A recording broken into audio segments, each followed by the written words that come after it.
Now, still in the Rainbow Nation, ex-Paralympian Oscar Pistorius has been released on parole nearly 11 years after murdering his girlfriend, Reeva Steenkamp. Now, Pistorius shot her multiple times through a bathroom door in 2013, later saying he had mistaken her for a burglar. Pistorius, now 37, was eventually convicted of murder in 2015 after an appeal court overturned an earlier verdict of culpable homicide.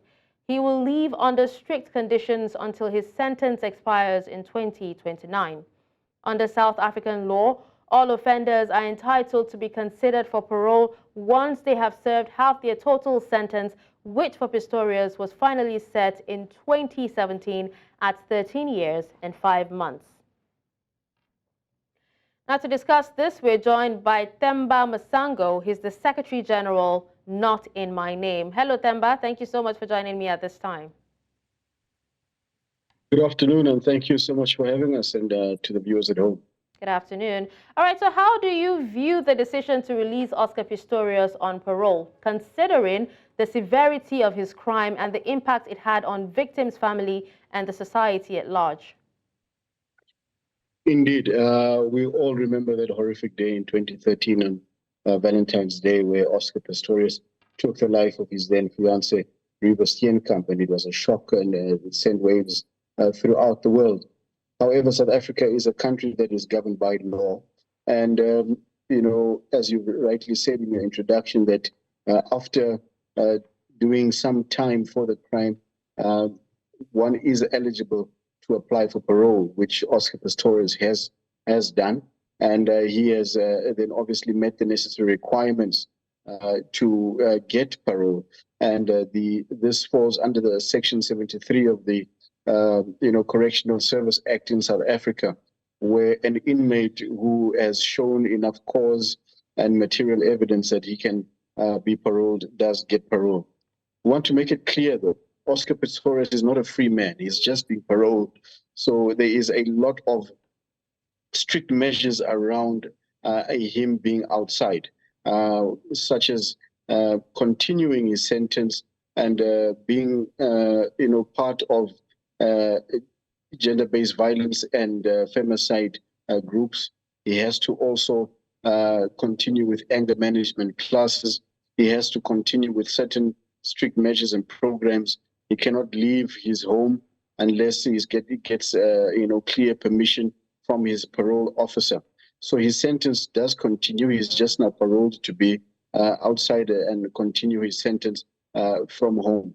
All right, now speaking about, these gender-based violence groups and the femicide groups, with the release of Oscar, how are women and victims of, gender-based violence reassured that their voices are being heard and justice is being served? Indeed. And when you talk about justice, there are different forms of justice. You get what we call rehabilitative justice, which Oscar Pistorius has been going through, and punitive justice, and which he has also gone through, where a competent court of law found him guilty for the murder of his then fiancée. You remember, he had first been given a 5-year sentence for culpable homicide. It was appealed by the other side to say that no, this was direct murder. It was then increased to 13 years in prison, and so he has done the time, as it were, and because he did the crime. And according to South African law, he now then obviously qualifies for parole. So I think, even Reeva's family was even asked, and they themselves say, well, he has met the requirements, and nothing is going to bring back Reeva. Unfortunately, no matter how long or how short the sentence would be. And Reeva's mother say, well, they have put in their reasons, and if the court and the justice system sees fit that he should receive parole, so be it. So they are not against that.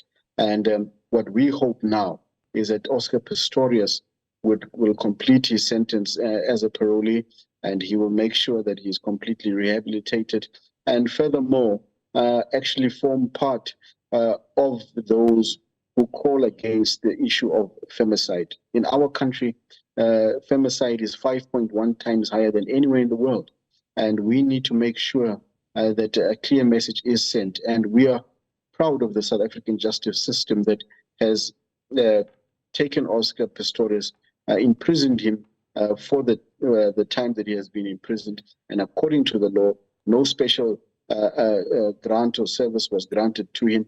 Everything was done above board and by the books. And we are happy to see that the law is in action.